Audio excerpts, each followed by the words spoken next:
ഞാൻ ഈ വർഷം കണ്ടതിൽ വെച്ച് one of the best survival thriller മൂവിയാണ് സെൻ ഹെൽപ്പ്. ഈ ഒരു മൂവി ഡയറക്ട് ചെയ്തിരിക്കുന്ന സാം റാമിയാണ്. നമ്മൾ ഒരുപാട് കാലമായിട്ട് കണ്ടുവരുന്ന സർവൈവൽ മൂവീസിനൊക്കെ ഒരു സ്ഥിരമായിട്ടുള്ള ഒരു ടെംപ്ലേറ്റ് അല്ലെങ്കിൽ ഒരു പാറ്റേൺ തന്നെയുണ്ട്. അതിപ്പോൾ പ്രസന്റേഷനായാലും ശരി, ക്യാരക്ടേഴ്സിന്റെ ഇമോഷൻസ് ആയാലും അല്ലെങ്കിൽ ആ ഒരു എൻറ്റയർ മൂവിയുടെ എക്സിക്യൂഷൻ ആയാലും ആ ഒരു സർവൈവൽ മൂവി എന്ന് പറയുമ്പോൾ സ്ഥിരമായിട്ടുള്ള ടെംപ്ലേറ്റ് വരുന്നുണ്ട്. പക്ഷേ ഈ ഒരു മൂവിയിലോട്ട് വരുമ്പോൾ നമ്മൾ ഇതുവരെ കണ്ട സർവൈവൽ മൂവീസിലെ എല്ലാ ടെംപ്ലേറ്റും ടോട്ടലി ബ്രേക്ക് ചെയ്തിട്ടുള്ള ഒരു മൂവിയാണ്. അതുകൊണ്ട് തന്നെ ഈ സിനിമ എനിക്ക് ഭയങ്കര ഇഷ്ടപ്പെട്ടു. നല്ലൊരു കിടിലൻ മൂവിയാണ്. ഞാൻ ഒട്ടും പ്രതീക്ഷയില്ല ഈ സിനിമയുടെ സ്റ്റോറി ടെല്ലിംഗ് അല്ലെങ്കിൽ ഇതിന്റെ ഒരു പാറ്റേൺ ഇങ്ങനെയാണെന്ന്.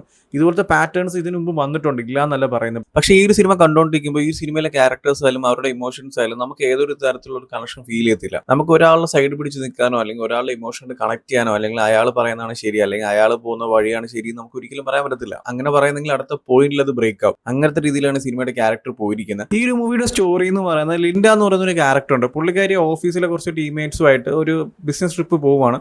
ബിസിനസ് ട്രിപ്പ് പോകുന്ന സമയത്ത് ഒരു പ്ലെയിൻ ക്രാഷ് ആവും. ക്രാഷ് ആയിട്ട് ആ ഒരു പ്ലെയിനിൽ ഉണ്ടായിരുന്ന ആകെ രണ്ടുപേരും മാത്രം സർവൈവ് ചെയ്യത്തുള്ളൂ. ഒന്ന് ലിൻഡ എന്ന് പറയുന്ന ക്യാരക്ടർ, മറ്റൊന്ന് പുള്ളിക്കാരുടെ മാനേജർ അല്ലെങ്കിൽ പ്രസിഡന്റ് ആയിട്ടുള്ള പ്രസിഡന്റ് എന്ന് പറയുന്ന ഒരു ക്യാരക്ടറാണ്. സോ ഇവർ രണ്ടുപേരും ആ ഒരു ഐലൻഡിൽ എത്തുന്നതും പിന്നീട് അവർ സർവൈവ് ചെയ്യുന്നതാണ് സിനിമയുടെ സ്റ്റോറി. ഇതുവരെ എന്താണ് വലിയ ഡിഫറന്റ് ആയിട്ടൊന്നും തോന്നിയിട്ടില്ലല്ലോ. നമ്മൾ സ്ഥിരമായിട്ട് കണ്ടുവരുന്ന ആ ഒരു സർവൈവൽ മൂവീസിലുള്ള അതേ എലമെന്റ് ആണെന്ന് ചോദിച്ചാൽ സെയിം ആണ്. ഈ ഒരു പോയിന്റ് വരെ നമ്മൾ ഇതുവരെ കണ്ടിട്ടുള്ള എല്ലാ സർവൈവൽ മൂവീസിലും പോകുന്ന പോലെ തന്നെയാണ് പോകുന്നത്. പക്ഷേ സ്റ്റാർട്ടിങ്ങിൽ കുറച്ച് ഡാർക്ക് ഹ്യൂമർ കോമഡി ഒക്കെ ആയിട്ട് ഇങ്ങനെ പോകുന്നുണ്ടെങ്കിലും ആ ഒരു പോയിന്റ് കഴിയുമ്പോൾ ആ ഒരു ഐലൻഡിൽ ഇവർ എത്തിക്കഴിഞ്ഞതിന് ശേഷം നടക്കുന്ന ഒരുപാട് ഇവന്റ്സ് ഉണ്ടല്ലോ, അതാണ് സിനിമയുടെ വേറൊരു ട്രാക്കിലോട്ട് കൊണ്ടുവരിക്കുന്നത്. ഈ ഒരു മൂവി പക്ക സർവൈവൽ ത്രില്ലർ എന്ന് പറയാൻ പറ്റത്തില്ല. കാരണം കുറച്ച് ഡാർക്ക് ഹ്യൂമറും കുറച്ച് ഹൊറർ എലമെന്റ്സ് ഒക്കെ സിനിമയിൽ വന്നു പോകുന്നുണ്ട്. സിനിമയുടെ സ്റ്റാർട്ടിങ്ങിലൊക്കെ ഒരുപാട് ഡാർക്ക് ഹ്യൂമർ കോമഡി ഒക്കെ ഉണ്ട്. എൻ്റെ ഒരു മൂവിൽ ഒരുപാടുണ്ട്. പക്ഷെ ആ ഒരു ഫസ്റ്റ് പോർഷനിലൊക്കെ കുറച്ച് നൈസ് ആണ് കാണാനായിട്ട്. ആൻഡ് സിനിമയിൽ കുറച്ച് ഹൊറർ എലമെന്റ്സ് വരുന്നുണ്ട്, അതും നൈസ് ആണ്. അത് കുറച്ച് ജംസ്കേഴ്സ് ആണ്, പെട്ടെന്ന് പ്രതീക്ഷിക്കില്ല, അതൊക്കെ നൈസ് ആയിരുന്നു. ഞാൻ ഇതുവരെ പറഞ്ഞത് ഒരു സ്പോയിലോ ഒന്നുമല്ല, ട്രെയിലർ കാണുമ്പോൾ നിങ്ങൾക്ക് മനസ്സിലാവും എന്താണ് സിനിമയുടെ പ്ലോട്ട് എന്നുള്ളത്. പക്ഷേ ഈ സിനിമയുടെ ആ ഒരു പ്ലോട്ട്, അതായത് ആ ഒരു ഐലൻഡിൽ ഇവർ എത്തിക്കഴിഞ്ഞതിന് ശേഷം നടക്കുന്ന കുറച്ച് ഇവന്റ്സ് ഉണ്ട്, അതാണ് സിനിമയുടെ ഏറ്റവും വലിയ ഹൈലൈറ്റ്. അതിന് അടിപൊളിയായിട്ടാണ് സിനിമയിൽ പ്രസന്റ് ചെയ്ത് വെച്ചിരിക്കുന്നത്. ആ ഒരു പ്രസന്റേഷന്റെ ഏറ്റവും വലിയ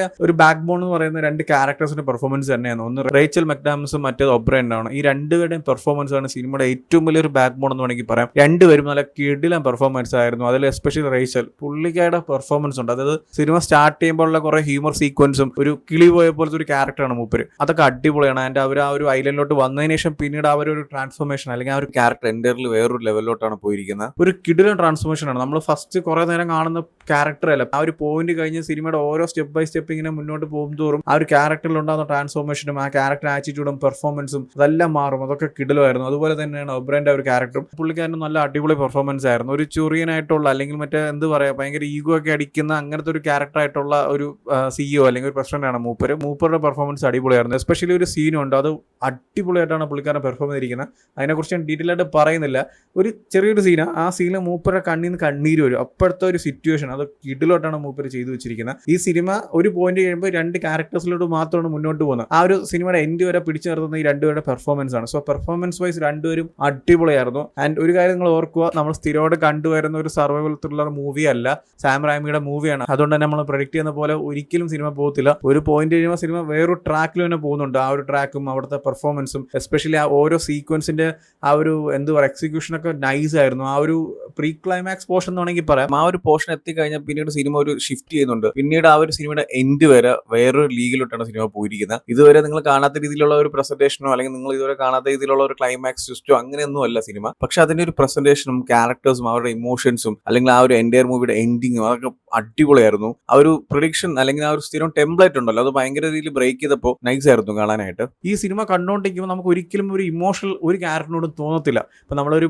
സർവൈവൽ ത്രില്ലർ കാണുമ്പോൾ ഉറപ്പായിട്ട് നമുക്ക് ആ ഒരു ക്യാരക്ടേഴ്സിനോട് ഭയങ്കര ഒരു ഇമോഷണൽ അറ്റാച്ച്മെന്റ് തോന്നും. ഇവരെങ്ങനെങ്കിലും ഇവിടെ നിന്ന് രക്ഷപ്പെട്ടാൽ മതി. അപ്പം ഐലൻഡ് ആയാലും ശരി, എവിടെയാണ് ഒരു ട്രാപ്പായി കിടക്കുന്നത് അവിടെ നിന്ന് എങ്ങനെയെങ്കിലും ഓവർകം ചെയ്തെന്ന് വന്നാൽ മതിയായിരുന്നു നമുക്ക് തോന്നും. പക്ഷേ ഈ ഒരു സിനിമയിലോട്ട് വരുമ്പോൾ നമുക്ക് അങ്ങനെ ഒന്നും ഒരു ക്യാരക്ടറിനോടും തോന്നത്തില്ല. ഒരു ക്യാരക്ടറിനെ സപ്പോർട്ട് ചെയ്യുമ്പോഴായിരിക്കും മറ്റൊരു ക്യാരക്ടർ വേറൊരു കാര്യത്തിലോട്ട് വരുന്നത്. അപ്പോൾ ആ ക്യാരക്ടറിനെ സപ്പോർട്ട് ചെയ്ത് അല്ലെങ്കിൽ ആ ഒരു ക്യാരക്ടറിനോട് ഒരു അറ്റാച്ച്മെന്റ് തോന്നുമ്പോൾ ഓപ്പോസിറ്റ് ചെയ്യുന്ന ക്യാരക്ടർ വേറൊരു ഇവന്റുമായിട്ട് വരും. സോ ഇങ്ങനത്തെ ഒരു പ്രസന്റേഷൻ ആണ് ക്യാരക്ടേഴ്സിനുള്ളത്. ആൻഡ് ഒരു പോയിന്റ് കഴിയുമ്പോൾ ഇവർ ശരിക്കും ഐലൻഡിൽ രക്ഷപ്പെടാനാണോ നോക്കുന്നത് നമ്മൾ ചിന്തിച്ചു. അങ്ങനത്തെ രീതിയിലാണ് ആ ഒരു ക്യാരക്ടർ പ്രസന്റേഷനും മൂവിയുടെ എക്സിക്യൂഷനും വന്നിരിക്കുന്നത്. അത് ഞാൻ ഡീറ്റെയിൽ ആയിട്ട് പറയുന്നില്ല, അത് നിങ്ങൾ സിനിമ കാണുമ്പോൾ മനസ്സിലാവും എന്താണ് ആ സിറ്റുവേഷൻ ഉള്ളത്. സോ എന്തായാലും ഞാൻ ഈ വർഷം കണ്ടതിൽ വെച്ച് ഒരു വൺ ഓഫ് ദ കിഡിലം സർവൈവൽ മൂവിയാണ് സെൻ ഹെൽപ്പ് എന്ന് പറയുന്നത്. കാരണം ഞാൻ പ്രതീക്ഷ പോയതുപോലെ അല്ല സിനിമ. എന്റെ ട്രെയിലറൊക്കെ കണ്ടപ്പോൾ ഞാൻ ഓക്കെ ഇന്ന രീതിക്കായിരിക്കും സിനിമ പോകണമെന്ന് വിചാരിച്ചപ്പോൾ ഞാൻ പ്രതീക്ഷന്റെ അപ്പുറത്തേക്ക് വേറൊരു ട്രാക്കിലോട്ട് ആ സിനിമയുടെ ക്യാരക്ടേഴ്സും ഇവന്റ്സും സിറ്റുവേഷൻസ് ഒക്കെ കൊണ്ട് എത്തിച്ചിട്ടുണ്ട്. അതൊക്കെ നൈസ് ആയിരുന്നു. എസ്പെഷ്യലി ആ ഒരു ക്ലൈമാക്സ് അല്ലെങ്കിൽ പ്രീ ക്ലൈമാക്സ് എനിക്ക് നല്ല രീതിയിൽ ഇഷ്ടപ്പെട്ടു. ഞാൻ പ്രിഡിക്ട് ചെയ്ത് വെച്ചിരുന്ന കുറെ കാര്യങ്ങളുണ്ട് ഒരു പോയിന്റ് ആയപ്പോൾ, അതൊക്കെ കംപ്ലീറ്റ്ലി ബ്രേക്ക് ചെയ്തിട്ടുള്ള ഒരു പ്രസന്റേഷൻ ആയിരുന്നു. സോ അതുകൊണ്ട് തന്നെ എനിക്ക് ഭയങ്കര രീതിയിൽ ഇഷ്ടപ്പെട്ടു ഈ സിനിമ. ആൻഡ് ഈ മൂവിൽ ആ ഒരു മേജർ മേജർ പാർട്ടായിട്ടുള്ള ഒരു പ്ലെയിൻ ക്രാഷ് ആവുന്ന സീക്വൻസ് അത് കിഡിലായിരുന്നു. പിന്നെ CGI വർക്കായാലും അവിടുത്തെ ഒരു എൻഡിയർ എക്സിക്യൂഷൻ ആയാലും ആ ഒരു പ്ലെയിൻ ക്രാഷ് ആയിട്ട് ആ ഒരു കടലിൽ വരുന്ന ഒരു എൻഡിയർ സീക്വൻസിന്റെ ഒരു കോമ്പോസിഷനൊക്കെ അടിപൊളിയായിരുന്നു. സോ നിങ്ങൾ കണ്ടു നോക്കുക. ഓൾറെഡി ഈ ഒരു മൂവി കണ്ടിട്ടുള്ളവരാണെങ്കിൽ നിങ്ങൾ ഒപ്പീനിയൻസ് എന്താ വെച്ചാൽ കമന്റ് ചെയ്യൂ. വീഡിയോ ഇഷ്ടപ്പെട്ടാൽ ലൈക്ക് ചെയ്യൂ, ഷെയർ ചെയ്യൂ. ഇതുപോലത്തെ കൂടുതൽ വീഡിയോസിന് ചാനൽ സബ്സ്ക്രൈബ് ചെയ്യൂ. Thank you so much.